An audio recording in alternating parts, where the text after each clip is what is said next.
my name is Alexander Smith. I'm 21 years old and I'm on the Tribal Executive Board right now.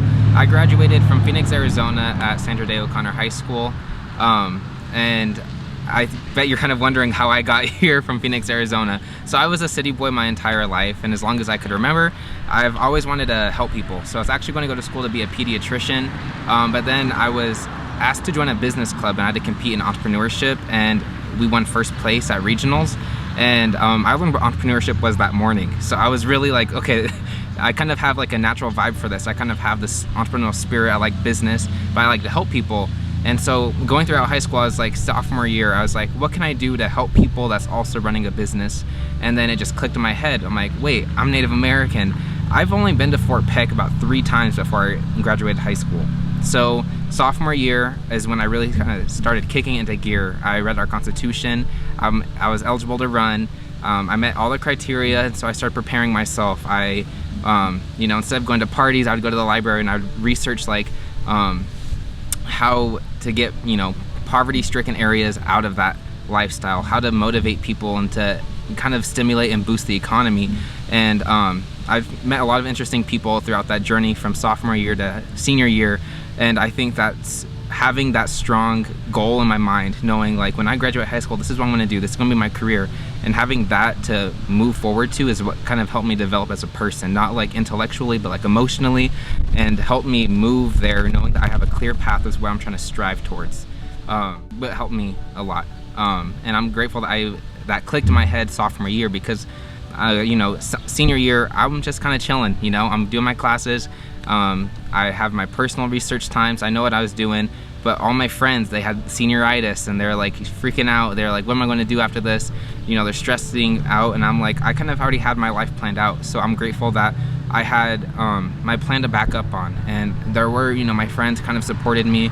At first, my family actually did not want me to do this. They thought I was barking up the wrong tree, because I was in Phoenix, Arizona, and I was yelling at our CFO to give me our audits and our budgets, and he's like, who is this random sophomore kid, 16 years old, trying to get this information from me? But it's funny now because I'm close friends with our CFO, our chairman, who I was literally getting mad at 4 years ago. I never really expected to be where I am today. I had the dream, but it's kind of still feels like a dream today. So come senior year, I graduated. I packed up everything 2 weeks after I graduated, quit my job, said goodbye to my family. I moved up here, and it was a huge cultural shock. Being from Phoenix, Arizona to Wolf Point, Montana was huge. But it's crazy how much small towns can grow on you, because I would go down there to visit my family, and then I'm like, wow, I kind of miss Wolf Point. I'm sitting in traffic at 5 p.m. and I'm like, this would never happen. Going down to Town Pump to get a soda. I don't have to worry about this problem. And so, come election time, I met a lot of people, and it really helped me get to where I was. Unfortunately, I only lost by 25 votes, which was really devastating, because in my mind, I wanted to win by a lot or lose by a lot. I didn't want to be in that in-between. And so that kind of like crushed me a little bit, but I had to really focus on what did people not like about me, what didn't they really get about my message. Did I not campaign hard enough? Was there things I lacked at? And so I wanted to increase my knowledge. So I went back to Arizona. I increased my knowledge. I was actually going to go to DC for an internship. I was their top pick. However, I was not a year 3 year 4 college student, and they were confused. They're like, you were that close to being on tribal council? And it was a tribal government internship in DC, and they're like, we would take you right now if you had those extra years of college. And so I stayed home. I helped take care of my grandma. She was diagnosed with cancer, so I helped my family. I was there to be their emotional support, kind of be there, help them out, take my grandma to appointments and whatnot. And so those 2 years flew by. Like it's a blur right now. And then I moved back up here, and I was like, okay, well, I want to do something different. I feel like I am there intellectually. I feel like I can accomplish things, but I feel what I lacked at was connecting with people. And so, when I first moved up here, I worked at the tribal building, but I wanted to have something that was more meaningful to me. I wanted to have those connections with people out in the community while doing some, work. I know people, paperwork is still work, but I wanted to have that satisfaction. When you build a birdhouse, you're like, wow, I built that birdhouse. That's what I wanted. And so I worked down at HPDP, and I was able to help out with all these events. I was able to go do things, run errands, deliver things to people, and that was that satisfaction that I liked. Even today, when there's events or we hand out food because of the COVID, I will, if I have the time, I go out and help because it's what I like to do. I like that service industry type of thing, and it's just fun. It just comes natural to me. I worked at a movie theater for 5 years, and so it's kind of my second nature. If I could go do it for fun, I would. And so that's what I liked. I liked having that, and I was glad that I was able to work at HPDP. It was a huge, warming environment. Everybody's nice, and it's kind of not like those weren't my coworkers, they're my family. And even today, I still talk to everybody that I used to work with, and I'm glad that I had those connections. And then, come the election, I was able to win. Not only win, but I was the 4th highest vote getter, and I thought that was very impressive in my books. I was able to beat the record for being the youngest one elected, and breaking over that 500 threshold.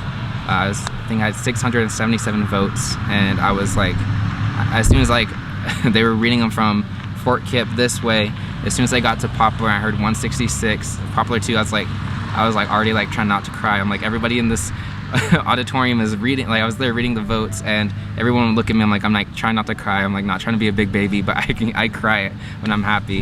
And so I get in the car and I call my mom, and I start bawling my eyes out. She's crying.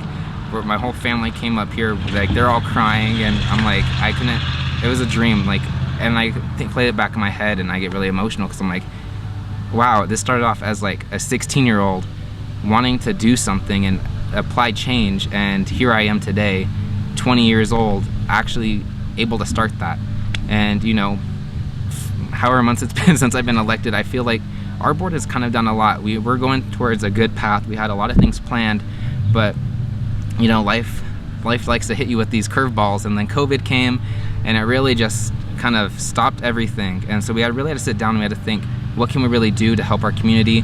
And so we're grateful we got the CARES Act funding, and we're able to give out that first COVID assistance payment. And I was like, this is what we need. People are relying on us. We've had multiple food shipments coming in, so these community members can get the food that they need. We're giving out another relief payment. I don't know if you heard about that, but I think that's really cool that we're able to do that. I don't want to put down other tribes, but I feel like we are not the extra step, but the extra mile ahead, because what they're thinking of, we're already implemented, but people are kind of working towards is we've already talked about it, and we're being very careful about that. That's what I really like about this administration, because we work really well with each other. We all have the same mindset. We're very cautious about things, and we're trying to kind of make everything good for everybody, while at the same time protecting ourselves financially and helping our future generation without the burden of us messing up. When I say I would research, I would watch the live streams, I would go to the full board minutes, I'd read them, everything as I could do from Arizona, and then when I moved up here, I'd try to take in all that information at once. So when I got on there, everything was kind of smooth. There's still things I was working out, so the first few months I just zipped it. I kept quiet. If I had questions, I asked the people next to me, so I'm glad that I sit next to Terry. He is our money man. He knows pretty much every dollar that goes in and out of our tribes, and so I'm always glad that he's literally in leaning distance so I can ask him. And so there's a lot of people on the council that I can rely on for answers. There's a lot of amazing employees at the tribes that I go directly to and I ask them questions. And so the first few months was kind of learning and taking in everything, and now I'm a little bit more outspoken. I kind of speak my mind a little bit more. And so it wasn't really kind of a big shock to me. I kind of smoothly adjusted into it. There's still things I'm learning. I think there's still things everybody on the council's learning. But overall, there's a lot of things that I relatively kind of, I don't want to say I knew everything, but I kind of knew the simple layout of it. There's things that I realized, wow, we don't have jurisdiction here. Or there's things wow, we can actually help out here. And a lot of what I'm facing now is no other council has had to deal with the world pandemic. And so this administration is really trying to think outside the box on way to do things. And that's what's really the hardest part, is adjusting to a world pandemic. A lot of people, they're like, oh, well, we have a budget problem, or they're like, oh, you know, a lot of our employees are quitting, or, you know, a natural disaster came like a flood. But no other administration has ever had to deal with a global pandemic on the scale as like this. And so that's the hardest part. Like I said, the last few months have been a blur because it's kind of like there's not much we can do, and what we can do, we really try to put all of our efforts into it. I'm very schedule oriented. So like my uncle, for example, he would be like, hey, we're having dinner at 6, and I'm like, it's 4:30. That's not in my schedule. I woke up today knowing what I'm doing at 6. And so if you told me a day ahead, then I'll be like, yeah, sure, I'll come over. But I'm like, last minute things are my pet peeve. I do not like it whatsoever. And so I hate not knowing things. That's a big thing about me. If like you tell me you have a secret or you have like something information, like I want to know, but I'm okay not knowing if I know it does not. If I know it does not exist, I'm okay not knowing, if that makes sense. But I love knowing information, and I like knowing things and how they're going to work out. So I'm not really scared of like uncertainty, but I just like it when things follow a strict plan and strict schedule. And so going into high school, I was like, okay, by sophomore year, at least by beginning of junior, I want to know what I want to do so I can work towards that. And let's say I don't like what I'm doing. Okay, well, I'm still a senior. I can still have time to figure it out. But I just don't want to be put in that situation to where it's a last minute thing. I like to have things well thought out. My biggest thing is don't look at where your career can take you, let's say position wise, financially. Do what will take you, what makes you happy, you know? Like my old job at the movie theater, I loved it. I was there for 5 years. I made great connections. My boss was like, do you want to like go to management? Do you want to go to a different location? I'm like, no, I love what I'm doing here. Like, if I did not want to implement change on a bigger scale, like right now in the tribal government, I would have probably stayed there because that was my passion. I woke up, I'm like, I like to do this. And that's where I am today. I wake up, I'm like, wow, I'm still living this dream, and I'm like, I can implement change. I can go into work surrounded by people that also want to move us forward. And so I say, when you think about a career, think about what you like to do and how you can implement that. Like me, I said I like helping people. I like working with kids. I like making people happy. Boom, pediatrician. That was something that I really wanted to do. And so finding your common goals and what you like to do, and with the world today, we're always moving forward. Like if you blink and tie your shoes once, like you're already behind. Like the world is moving so fast, so quickly, and there's always going to be a career option for anybody.